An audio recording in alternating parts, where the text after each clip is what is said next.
That's my best icebreaker. Although it's heartbreaking, but again, Bismillahirrahmanirrahim. Assalamualaikum warahmatullahi wabarakatuh. May PhD, Chairman of the Yudhoyono Institute, Bapak Susilo Bambang Yudhoyono.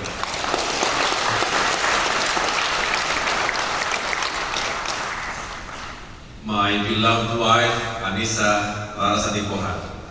That's important to say your wife first. After your father, of course.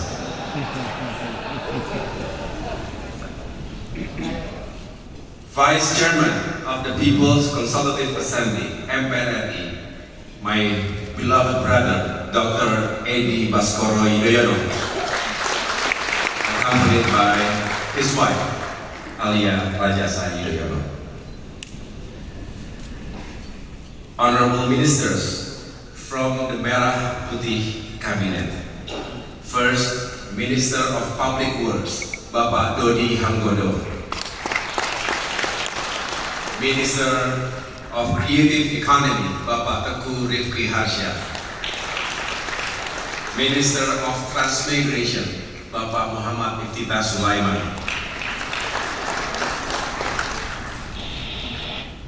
And Vice Minister for Agrarian Affairs and Special Planning, Bapak Osi Darmawan. We have a number of Member of Parliaments from Israel. My good friend from 5 countries, His Excellency Stan Freeman Nielsen, the Ambassador of Denmark to Indonesia. His Excellency Masaki Yasushi, the Ambassador of Japan to Indonesia. And we also have former ministers from the first and second United Indonesia Cabinet under President SBY. First, former Coordinating Minister for the Economy, Bapak Khairul Tanjung.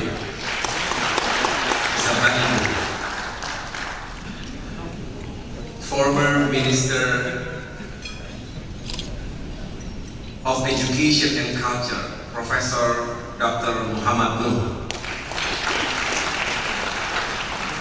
Former Minister of Environment, Professor Dr. Gusti Muhammad Hatta. Former Minister of Youth and Sports, Bapak Andi Malarangin. Former Minister of Cooperatives and Small Medium Enterprises, Professor Dr. Syarif Hasan.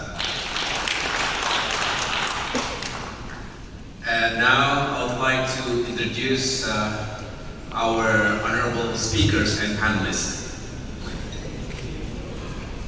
Dr. Arun Majumdar, the Dean of the Stanford Doerr School of Sustainability, who will be our keynote speaker. And this is very special, my mentor, Bapak Gita Wirjawan, former Minister of Trade and visiting scholar, Stanford University, who will also serve as moderator. But you are now more famous as a podcaster, DNK. So welcome again, Pak Gita Wirjawan. And our wonderful panelists. First, Professor Yi Yui, Director, Precourt Institute for Energy, and Professor of Material Science and Engineering of Energy Science and Engineering, Stanford University. He told me earlier that he's actually a soccer player. So I asked him, are you better in soccer or in science? He told me, among soccer players, he is the best scientist. But among the scientists, he's the best soccer player. That's a good one. I can apply that with my other remarks. Professor William Choi, the Fortinet Founders Professor Professor of Material Science and Engineering, of Energy Science and Engineering, of Photon Science, Stanford University. So many labels, so important and so brilliant. Thank you again for coming. And last but not least, Professor David Cohen, Director of the Center for Human Rights and International Justice at Stanford University. So, two were born in the US, one was born in China, one was born in Taiwan, and one was born in India. So these special delegates represents the whole world. So once again, thank you for coming to this event. Also attending, rectors, leaders, academic community members from universities across Indonesia, editors-in-chief, active and retired generals, air marshals, and also admirals from the Army, Air Force, and Navy, the chairman of the Indonesian Chamber of Commerce and Industry, along with other prominent figures from the business community, Secretary of the Coordinating Ministry for Infrastructure and Regional Development, along with Deputy Ministers, Assistant Deputies, and others, Secretary General, Treasurer, and the leadership of the Democratic Party, including regional heads. We have a lot of governors or vice governors, mayors, bupati, also attending this event. Our KIP brothers and sisters, the younger generations, distinguished guests, ladies and gentlemen. Selamat pagi dan selamat datang di Yogyakarta. And to all the Buddhists in Indonesia and around the world, I wish you happy Vesak Day. Selamat Hari Waisak. May your life be full of blessings and happiness in this day of enlightenment. Inshallah, I'll be attending a big celebration tonight in Borobudur Temple in Magelang. To all the delegates from the Stanford University, unfortunately, we heard about the technical issues with your flight this morning, which required a return to Jakarta and a change of plane. We were a little worried at first, but we are happy that you all make it safely here and you are here today. Once again, applause to our distinguished guests from Stanford University. A very warm welcome to all of you to the 2025 Ido Institute Lecture Series, a forum for strategic dialogue on today's defining challenges. We are here not only to share ideas, but to advance a shared purpose. I thank each one of you for answering that call. Let me begin by sharing this very special place. Yogyakarta is not just beautiful. It symbolizes Indonesia's identity. It is a cradle of Japanese culture and a symbol of our national history, reminding that the past, present, and future are always connected. The Yudhoyono Institute, founded in 2017 by President Susilo Bambang Yudhoyono, is grounded in liberty, prosperity, and security, values which are vital in our fast-changing interconnected world. We seek to empower strategic leadership, nurture inclusive policy thinking, and foster intergenerational dialogue to help shape a better future. This from improved irrigation that boosts harvest and buffers against drought, to our emerging leadership in the EV and battery supply chain. Our development path is increasingly guided by the principles of resilience, innovation, and social equity. We are tackling the challenges of rapid urbanization and climate crisis, including those that reshape coastlines, strain cities, and increase the need for dignified, affordable housing. In northern Java, especially Jakarta. Land subsidence and rising seas put millions at risk.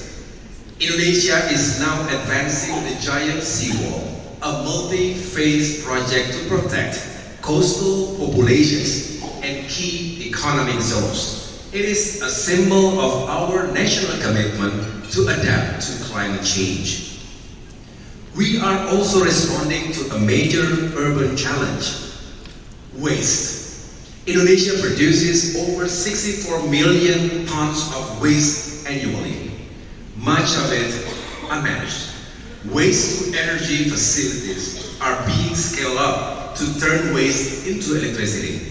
This eases landfill loads, promotes energy diversification, and supports a circular economy. Urbanization is accelerating.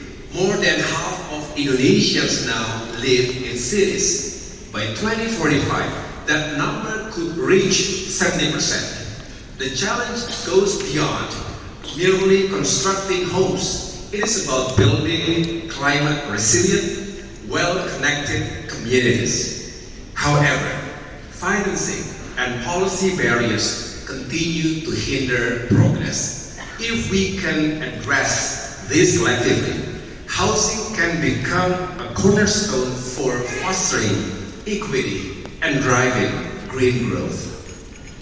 Distinguished guests, ladies and gentlemen, no country, no matter how large or ambitious, can walk this path alone. The challenge we face, climate change, food and energy insecurity, digital inequality, are global, interconnected, and urgent. They require partnerships, not just policies. They demand co-creation, not only consultation. Recent US tariffs and protectionist policies have shown how one country's decisions can quickly disrupt the entire global economy, giving new urgency to the meaning of uncertainty. That is why today's discussions are so critical. Let us reflect on three fundamental issues. Number one, how we can redefine growth in ways that value both environmental integrity and human well-being. Number two, how we can scale technological breakthroughs so they can uplift not only the few, but the many. And number three, how we can ensure governance and collaboration bridge global insight with local action. At the Judo Institute, we are committed to dialogue that leads to action and ideas that bring shared progress. There is a Japanese saying, "Becika titik ologoro." Good deeds will shine through, and poor decisions cannot stay hidden. The choices we make today will shape not only our economies, but the moral foundation of our future. Let me express our deepest gratitude to Dr. Arun Majumdar and his colleagues, Professor David Cohen, Professor Will Shui, and Professor Yi Chui from the Stanford Doerr School of Sustainability. Their work at the intersection of science, innovation, and policy has inspired people worldwide. We are truly honored by their presence today. I also want to thank His Excellency Bapak Gita Wirjawan, my mentor, a former trade minister and a champion of dialogue and innovation. His efforts made this collaboration with Stanford possible and continue to strengthen Indonesia's place in global conversations on sustainability. A special tribute, of course, goes to our founder, Bapak Susilo Bambang Yudhoyono.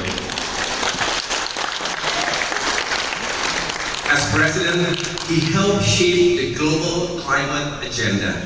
He hosted the 2007 Bali Climate Conference, the COP13, that led to Bali Roadmap, and paved the way for the Paris Agreement. He imposed a moratorium on primary forest clearing and partnered with Norway to protect forests. He co-founded the Coral Triangle Initiative and championed renewable energy at home.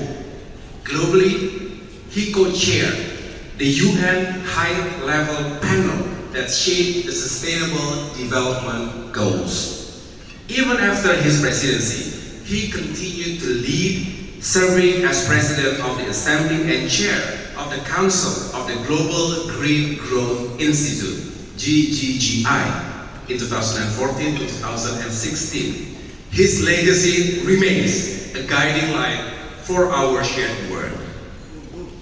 We are also honored to have a special video message from His Excellency Ban Ki-moon, current chair of the Council of the GGI.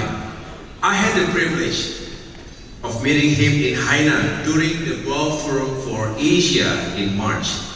Though he could not join us in person, he graciously sent his remarks, which will be played after this speech. On behalf of the Yudhoyono Institute,